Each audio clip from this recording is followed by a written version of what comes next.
Astro Sekar YouTube channel நேயர்களுக்கு அபிராமி சேகரின் அன்பான வணக்கங்கள். கடக லக்னத்தில் பிறந்தவங்களுக்கு ஆகஸ்ட் மாதம் எப்படி இருக்கும் இதான் மெயினாக பார்க்குறோம்.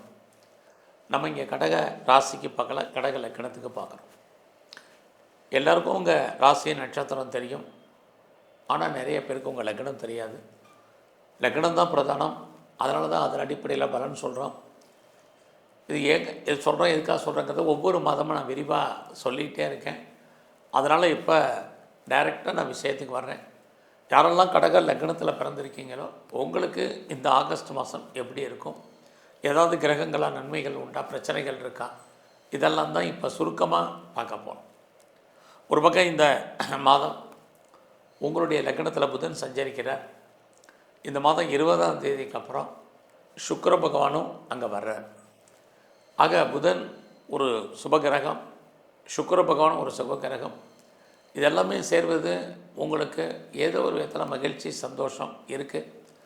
பட் இன்னொரு பக்கம் பார்த்திங்கன்னா உங்களுடைய 8ஆம் இடத்துல ராகு, அவரும் குருவோட நட்சத்திரம், குரு 12ல் இருக்கார். இப்படி இருந்தாலே இந்த மாதம் செலவுகளும் அதிகமாக இருப்பதற்கான வாய்ப்பு நிறைய உண்டு. செலவுகள்னால் குறிப்பாக யார் மூலமான செலவு, ஒரு பக்கம் குழந்தைகள் இருந்தால் குழந்தைகளுக்காக செலவு, இன்னொரு பக்கம் மனைவி இருந்தால் மனைவிக்காக செலவு பண்ணுறதுக்கான வாய்ப்பு, இதெல்லாமே இந்த மாதம் இருந்துக்கிட்டே இருக்குது. இந்த மாதத்தில் உங்களுடைய ஃபினான்ஷியல் பொசிஷன் எப்படி இருக்குது, பொருளாதார நிலைகள், உங்கள் கையில் மணி ரொட்டேஷன் பரவாயில்ல. 16ஆம் தேதிக்கு அப்புறம், ஆகஸ்ட் 16க்கு அப்புறம் கையில் பணம் தனம் இருக்கும். பட் இந்த மாதம் எவ்வளோ வந்தாலும் எவ்வளோ சம்பாதிச்சாலும் ஏதோ ஒரு விதத்தில் உங்களுக்கு செலவுகள். அதனால் வசதி இருக்கிறவங்க அல்லது பொருளாதாரம் ஸ்ட்ராங்காக இருக்கிறவங்க எதுலையாவது இன்வெஸ்ட்மெண்ட் பண்ணுங்கள். தேவையில்லாத செலவினங்கள், விரயங்கள், நஷ்டங்கள் தவிர்க்கப்படும். இந்த மாதத்தில் உங்களுடைய முயற்சிகள் எப்படி இருக்குன்னு பார்க்குறோம்.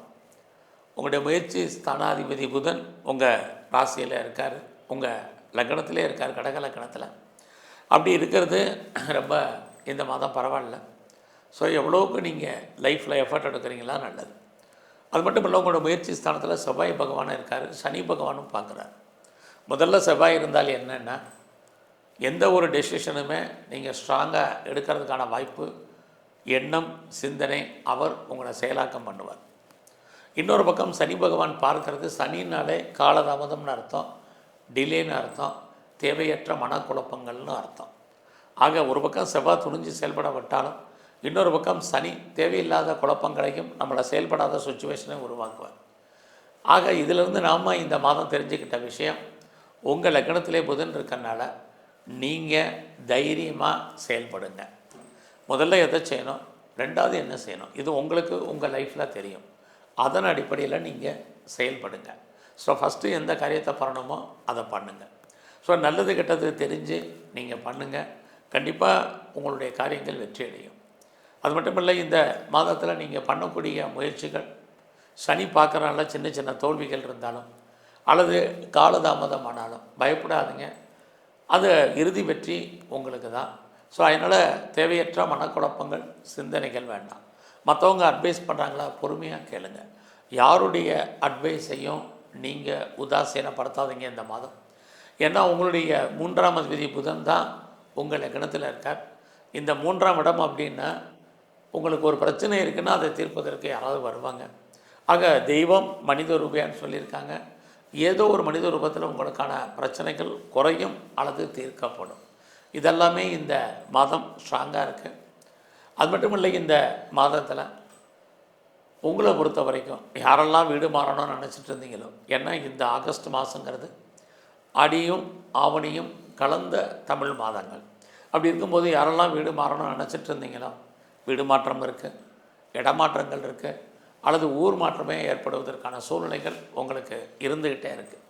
ஸோ இந்த மாதத்தில் அத்தனை விதமான தகவல் தொடர்பையும் மீடியாக்களில் இருக்கக்கூடிய அத்தனையுமே சோஷியல் மீடியாவை நீங்கள் பெரிய லெவலில் டெவலப் பண்ணுறதுக்கு, ஃபாலோ பண்ணுறதுக்கு, அதை யூஸ் பண்ணுறதுக்கு வாய்ப்புகள், சந்தர்ப்பங்கள் நிறையா இருக்குது.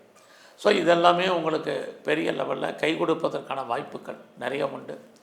அது மட்டும் இல்லை, ஃபர்தராக நீங்கள் உங்களை டெவலப் பண்ணுறதுக்கு, படிக்கிறதுக்கு பார்ட் டைமாகவோ அல்லது ஆன்லைன்லேயோ, கரஸ்லேயோ, அல்லது ஜூம்லேயோ, இதிலெல்லாம் நீங்கள் உங்களை பெரிய லெவலில் டெவலப் பண்ணுறதுக்கு, நாலேஜ் இம்ப்ரூவ்மெண்ட் பண்ணுறதுக்கு பாசிபிலிட்டிஸான மாதமாக இந்த மாதம் கடகலக்கணத்தில் பிறந்த உங்களுக்கு உண்டு. ஸோ இந்த மாதத்தில் நீங்கள் ஏதாவது விவசாயத்தில் இருக்கீங்க அப்படின்னா ஏதாவது மகசூல் இருக்குது, லாபம் இருக்கான்னா இந்த மாதம் உங்களுக்கு உண்டு. யாரெல்லாம் பெரிய லெவலில் நீங்கள் ப்ரொடக்ஷன் பண்ணுறீங்க அல்லது பெரிய லெவலில் மேனுஃபேக்சரிங் பண்ணி சேல் பண்ணுறீங்க, உங்களுக்கு சேல்ஸு தான் இருக்க ஒழிய ப்ராஃபிட் உங்கள் கையில் வருமானா இந்த மாதம் இல்லை. உங்களுடைய லாபம் லாக் ஆகிறதுக்கான வாய்ப்பு இருக்குது. அதனால் அது விஷயத்தில் பொறுமை. யாரெல்லாம் ஃபர்தராக ஹையர் ஸ்டடி பண்ணுறீங்க, ஹையர் எஜுகேஷன் பண்ணுறீங்க அல்லது ரிசர்ச் பண்ணுறீங்க, எல்லாமே இந்த மாதம் நல்லா இருக்குது. அதுலேயும் யாரெல்லாம் ரிசர்ச் பண்ணுறீங்க, மேலே ஹையர் எஜுகேஷனுக்காக நான் அதர் ஸ்டேட்டோ அதர் கண்ட்ரியோ மூவ் பண்ணணும்னு நினைக்கிறேன் அல்லது அப்ராடு போகணும்னு நினைக்கிறவங்களுக்கு அதுக்கான வாய்ப்பு நிறையா உண்டு. அது மட்டும் இல்லை, ரொம்ப நாளாக யாரெல்லாம் நான் பிஆருக்கு அப்ளை பண்ணி வெயிட் பண்ணிகிட்ருக்கேன், க்ரீன் கார்டுக்கு அப்ளை பண்ணியிருக்கேன், சிட்டிசன்ஷிப்புக்கு அப்ளை பண்ணி வெயிட் பண்ணுறேன், அது வருமானு தெரில, எப்போ வரும்னு தெரிலங்கிறவங்களுக்கு அது வருவதற்கான வாய்ப்புகள் இது அத்தனையும் இந்த மாதத்தில் கடகலக்கணத்தில் பிறந்த உங்களுக்கு இருக்குது. ஸோ இந்த மாதத்தில் நீங்கள் ஏதாவது கலைத்துறையில் இருக்கீங்கன்னா இந்த மாதம் உங்களுக்கான வாய்ப்புகள் பெரிய லெவலில் பிரகாசமாக இருக்குது. புகழ் அந்தஸ்து இருக்குது, வருமானங்களும் உங்களுக்கு உண்டு. ஒருவேளை நீங்கள் ஸ்போர்ட்ஸில் இருக்கீங்க அப்படின்னா, செவ்வாய் அப்படின்னாலே ஸ்போர்ட்ஸ்னு அர்த்தம். அவரே உங்களுடைய 5ஆம் அதிபதி எப்பயுமே கடகலக்கணக்காரங்களுக்கு. அப்படின்னாலே நீங்கள் லைஃப்பில் எப்பயுமே ஏதோ ஒரு ஸ்போர்ட்ஸில் இருந்தீங்கன்னா வாழ்க்கையில் பெரிய லெவலில் வருவீங்க. இந்த மாதம் உங்களுக்கான கடகலக்கணத்தில் பிறந்தவங்களுக்கு ஸ்போர்ட்ஸ் நல்லா இருக்குது. அதனால் உங்களுக்கு பெரிய லெவலில் அவார்ட்ஸ் அண்ட் ரிவார்ட்ஸோ அல்லது ஸ்பான்சர்ஷிப்போ கிடைப்பதற்கான மாதமாக இந்த மாதம் உண்டு. ஸோ இந்த மாதத்தில் அது மட்டுமல்ல, எல்லா விதமான ஸ்பெக்குலேஷனும், அதாவது யூக வணிகங்கள், அது ரேஸாக இருக்கலாம், லாட்ரியாக இருக்கலாம், ஆன்லைன் பிஸ்னஸாக இருக்கலாம், ட்ரேடிங்காக இருக்கலாம், மியூச்சுவல் ஃபண்டில் இன்வெஸ்ட்மெண்ட் பண்ணுறதா இருக்கலாம், எது ஒன்றாக இருந்தாலும் இந்த மாதம் நார்மல் இன்வெஸ்ட்மெண்ட்டே பண்ணுங்கள், உங்களுக்கு நல்ல ஒரு ரிட்டர்ன்ஸ் கிடைக்கும். அது மட்டுமல்ல, இந்த மாதத்தில் யூக வணிகங்கள் எல்லாமே உங்களுக்கு ஃபேவரபுளாக இருக்குங்கிறதுக்காக கிரிப்டோ வாங்கி பண்ணிடாதீங்க, பார்த்துங்க. இந்த மாதத்தில் உங்களுடைய ஜாப் எப்படி இருக்குது, ப்ரொஃபஷன் கேரியரை பொறுத்த வரைக்கும் பரவாயில்ல. வேலை இல்லைங்கிற சுச்சுவேஷன் இல்லை, வேலை இருக்குது. வேலையில் யாராவது என்னெல்லாம் எதிர்பார்க்குறீங்களோ அது அத்தனையும் உண்டு. குறிப்பாக வேலையில் ட்ரான்ஸ்ஃபரை எதிர்பார்க்குறவங்களுக்கு, இன்னர் சேஞ்சஸை எதிர்பார்க்குறவங்களுக்கு நிறைய வருவதற்கான வாய்ப்பு அல்லது கிடைப்பதற்கான சுச்சுவேஷன் நிறையா உண்டு. இந்த மாதத்தில் நீங்கள் யாருமே ஐடியலாக இருப்பதற்கான சூழ்நிலை இல்லை. பட் அதே சமயத்தில் கடகலக்கணத்தில் பிறந்தவங்களுக்கு ஹெல்த் பாயிண்டில் ரொம்ப கவனமாக இருங்க. உடலில் இனம் காண முடியாத வியாதிகள் ஏற்படுறதுக்கான வாய்ப்பு இருக்குது. உங்களுக்கு ஒரு வேளை பெருசாக லோன் இருக்குங்கிறவங்க இதை பற்றி, உடல் ஆரோக்கியத்தை பற்றி கவலைப்பட வேண்டாம். இந்த மாதத்தில் யாரெல்லாம் செகண்ட் மேரேஜுக்கு ட்ரை பண்ணுறீங்களோ தாராளமாக ட்ரை பண்ணுங்கள். அது மட்டும் இல்லை, பெரிய லெவலில் நான் எக்ஸ்போர்ட் பண்ணுறேன், இம்போர்ட் பண்ணுறேன், எனக்கு எப்படி இருக்குங்கிறவங்களுக்கு வருமானங்கள், சம்பாத்தியங்கள் இருக்குது, அவுட்ஸ்டாண்டிங் பணங்கள் வர்றதுக்கான வாய்ப்புகள் நிறையா உண்டு. நீங்கள் அரசியலில் இருக்கீங்கன்னா உங்களுக்கு மக்களுடைய ஆதரவு, சமூகத்தில் உங்களுக்கான மதிப்பு, மரியாதை இது அத்தனையும் கூடும். ஸோ இந்த மாதத்தில் ஏதாவது நீங்கள் சர்ஜரி பண்ணுறதா திரும்ப பண்ணுங்கன்னு சொல்கிறது காரணம், உங்களுடைய 8ஆம் இடத்துல ராகு இருக்குது.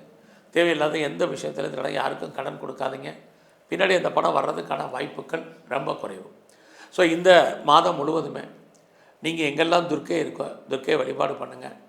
வாய்ப்பு இருக்கிறவங்கெல்லாம் சித்தர்களை தரிசனம் பண்ணிட்டு வாங்க.